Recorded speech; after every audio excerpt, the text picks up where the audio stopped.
పెద్దలు మాట్లాడుకునే తీరు మారాలి. పిల్లల ముందు పెద్దలు వేసుకునే వస్త్రధారణ మారాలి.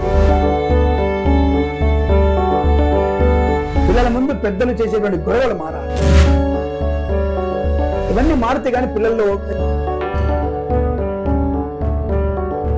లేనిపోయినటువంటి ఏదో డాంబికాలకు వెళ్ళేటువంటి స్కూళ్ళలో వేస్తాం తప్ప ఆ స్కూళ్ళల్లో ఎట్టి పరిస్థితుల్లో మన భాష కానీ మన యొక్క సంస్కృతి కానీ సంప్రదాయంగా నేర్పించట్లేవు.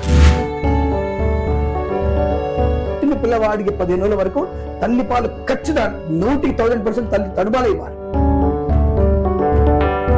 ఆడగలేదు మగలేదు బ్రో బ్రో బ్రో నాకు ఈ బ్రోకర్ నాకు అర్థమే కదా విషయం.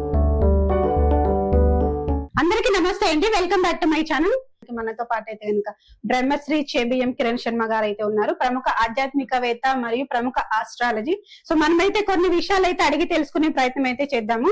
గురుగారు నమస్తే. గురుగారు నమస్తే అమ్మా. ఇంత కలికాలంలో పిల్లల్ని పెంచడము, వాళ్ళని చదివించడము ఇదంతా ఒక ఎత్తు అయితే, వాళ్ళకి మంచి బుద్ధులు నేర్పించడం కూడా ఒక ఎత్తు. ఇప్పుడు సమాజానికి మంచి ప్రవర్తన కలిగిన పిల్లలే కావాలి. పిల్లలు ప్రయోజకులయ్యి మంచి బుద్ధిగా ఎదగాలంటే ఏం చేయాలి? ప్రధానంగా ఏ దేవుని మనం పూజించాలి? అక్కడ గుర్తుపెట్టుకోండి, దత్తాత్రేయ స్వామిని ఎక్కువగా మనం కనుక పట్టుకున్నట్టయితే తప్పకుండా శుభ సంతాన ప్రాప్తి ఉంటుంది. దత్తుడు అద్భుతమైనటువంటి సంతానం యుగాన్ని. నెక్స్ట్ ఇమీడియట్ గా చేయాల్సింది మనం సుబ్రహ్మణ్య స్వామి, థర్డ్ గా చెప్పాల్సింది ఆంజనేయ స్వామి. ఈ ముగ్గురిని కనుక మనం ఎక్కువ పూజిస్తే శుభకరమైన సంతాన ప్రాప్తి ఖచ్చితంగా ఉంటుందన్న విషయాన్ని గమనించండి. పుట్టిన తర్వాత కూడా వాళ్ళు మంచి ప్రయోజనం. రెండవది, ఒకటి సామాజిక దృక్కోణం మాట్లాడుకుందాం మనం. పిల్లల ముందు పెద్దలు ప్రవర్తించే తీరు మారాలి. ఫస్ట్ పిల్లల ముందు పెద్దలు మాట్లాడుకునే తీరు మారాలి. పిల్లల ముందు పెద్దలు వేసుకునే వస్త్రధారణ మారాలి. పిల్లల ముందు పెద్దలు చేసేటువంటి గొడవలు మారాలి.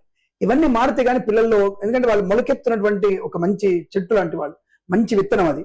ఆ విత్తనంలో మనము రకరకాలుగా పుల్లలు కొచ్చి, ఆ విత్తనం మీద పుల్లలు కొచ్చి పెరిగినప్పుడు అది పెరుగుతుంది. కానీ ఒక కాండం అటు, ఒక కాండం ఇటు, ఒక కాండం వంకర, ఒక కాండం భూమిలోకి వెళ్ళిపోయి నానా రకాలుగా పుట్టే అవకాశం ఉంటుంది. కాబట్టి విత్తనం పెట్టగానే జాగ్రత్తగా ఆ విత్తనాన్ని పెంచి పోషించే ప్రయత్నం తల్లిదండ్రుల బాధ్యతనే. కాబట్టి తల్లిదండ్రుల యొక్క ప్రభావం పూర్తిగా ఉంటుంది. రెండవది, కళాశాలలో స్కూళ్ళల్లో నేర్పించే విధానం.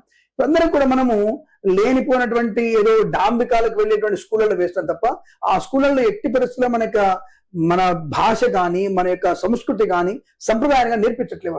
అలా మనం నాశనం అయిపోతున్నాం. పక్కవాడి ధర్మాన్ని మతాన్ని పాడిన అవసరం ధర్మం లేదు, అవసరం లేదు. నీ ధర్మం నువ్వు పాటించు, స్వధర్మే నిధనం యాంతి. తెలుగు రాకుండా మాట్లాడుతున్నారు. తెలుగు మాట్లాడే వాళ్ళు లేరు ఈ మధ్య కాలంలో. స్పష్టమైన తెలుగు మాట్లాడే వాళ్ళు ఎక్కువ లేరు అసలు. ఇప్పుడు అదంతా కూడా మనకి అట్లాంటప్పుడు తమిళ కేరళ నుంచి సిగ్గు తెచ్చుకోవాలి మనం. అదే మీరు ఉత్తరప్రదేశ్ వెళ్తే, ఇటువైపు ప్రాంతాలకు వెళ్తే హిందీ స్పష్టంగా అందరూ మాట్లాడతారు వాళ్ళు. మన తెలుగులో మాట్లాడడానికి మాత్రమే hey going going to time and just coming to me just wait bro bro bro. అది ఆడగలేదు మగలేదు బ్రో బ్రో బ్రో. నాకు ఈ బ్రోకర్ నాకు అర్థమే కదా విషయం. ఏమంటే మాట్లాడితే కోపాలు వస్తాయి. కానీ అంటే ఇటువంటి సామాజిక దృక్కోణం మారకపోతే కష్టం. కాబట్టి పిల్లల పెంపకం మీద తల్లిదండ్రుల ప్రభావం ఉంది. అందుకనే దత్తాత్రేయ స్వామిని, సుబ్రహ్మణ్య స్వామిని, ఆంజనేయ స్వామిని కనుక మనం ఎక్కువగా ఆరాధన చేసినట్టయితే సమాజానికి పనిచేటువంటి సంతాన ప్రాప్తి బలంగా ఉంటుంది. అలాగే ఆరోగ్యవంతమైన సంతానం కావాలి. ఇవాళ రేపు ఆరోగ్య సంతానం ఎక్కడ చెప్పండి. ప్రతి పిల్లలు తీసుకెళ్ళి ఆ పెట్టెలు పెడతారు, డబ్బులు పెట్టాడు. అది వ్యాపారంగా పెడతారు కొంతమంది, నిజంగా పెడతారు కొంతమంది. దాదాపుగా 100% మాత్రం డబ్బులు పెట్టేస్తున్నారు. దానికి తీసుకుపోయి ఇక్కడ నాకు ఆశ్చర్యం ఏంటంటే చనుబాలు, తల్లి చనుబాలు ఇవ్వాలి. ఇప్పుడు చనుబాలు ఇవ్వట్లేదు. వీళ్ళు డైరెక్ట్ వీళ్ళు బాటిల్లో పెట్టేసి పిండి చనుబాలని బదిగా వాడికి ఇస్తున్నారు. అలా వాడికి అలవాటు అయిపోతుంది. అది అలవాటు. పుట్టిన పిల్లవాడికి 15 ఏళ్ళ వరకు తల్లి పాలు ఖచ్చితంగా 100% తల్లి చనుబాలు ఇవ్వాలి. తర్వాత 8 months వరకు చనుబాలు తప్ప ఇంకొక పాలు పట్టకూడదు. ఆ తర్వాత వారానికి 4 రోజులు చనుబాలు, 3 రోజులు ఒకవేళ లేకపోతే వేరే పాలు, అవి కూడా ఆవు పాలు పట్టే ప్రయత్నం చేయాలి. అంతా కూడా డబ్బా పాలు అయిపోయి డబ్బా పౌడర్ వేసుకుంటే వాడి బుద్ధి అట్టాగే ఉంటుంది. దాంట్లో అనేక రకాల కెమికల్స్ ఉంటాయి, వేరు వేరు రకాలుగా ఏదో దాన్ని కలుపుతారు వాళ్ళు.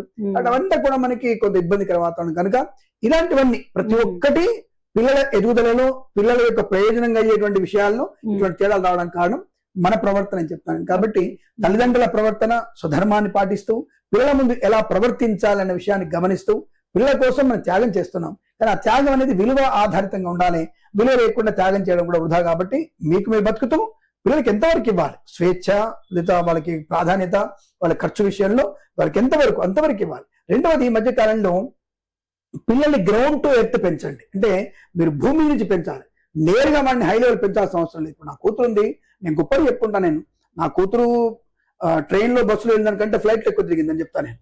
కానీ తనకి నా జీవిత చరిత్ర నేను ఇలా వచ్చాను, నేను ఇలా కష్టపడిన విషయాన్ని ప్రతిసారి గుర్తిస్తూ ఒకసారి రిక్షా ఎక్కించాను, ఒకసారి ఆటో ఎక్కిస్తాను, ఒకసారి నడుచుకుంటూ వెళ్తాం మేము, ఒకసారి కొండలు ఎక్కుతుంటాం మేము. అంటే ఒక్కొక్క దానికి ఎలా ఉంది, ఇలా జరిగింది నా జీవితం అని చెప్పడానికి నేను ఎగ్జాంపుల్ గా ఉంటాను. సరే డబ్బు ఉంది, సరే డబ్బు ఇప్పుడు ఆటో డ్రైవర్ కావాలని రూల్ లేదుగా. సినిమాలో మనకి డైలాగ్ నాకు బాగా నచ్చిన డైలాగ్ అది. ఎవరో హీరో అనుకుంటాడు, దాని పేరు నాకు ఐడియా లేదు, కానీ నువ్వే కావాలి హీరో సంథింగ్ అంటాడు. ఏంటి ఆటో డ్రైవర్ కొడుకు ఆటో డ్రైవర్ అవుతాడా? ఆటో డ్రైవర్ కొడుకు అయితే కార్ డ్రైవర్ కి ఇవ్వాలి కదా, కార్ డ్రైవర్ కొడుకుని ఇంకో పెద్ద కొడుకు ఇస్తారు కదా, ఆయన ఇంకో ఆయనకి ఇస్తారు కదా. అంటే ఎదుగుదల కంపల్సరీ కదా, నిజమే, దాన్ని కూడా యాక్సెప్ట్ చేస్తాను. కానీ మన గ్రౌండ్ ఎర్త్ అనేది, అంటే డౌన్ టు ఎర్త్ అనేది మనం చూపించగలిగితే పిల్లలు మంచి ప్రయోజకులు అవుతారు. పెద్దవాళ్ళ యొక్క ప్రవర్తన అనేదే ముఖ్యమైనటువంటి ఆధారమైంది.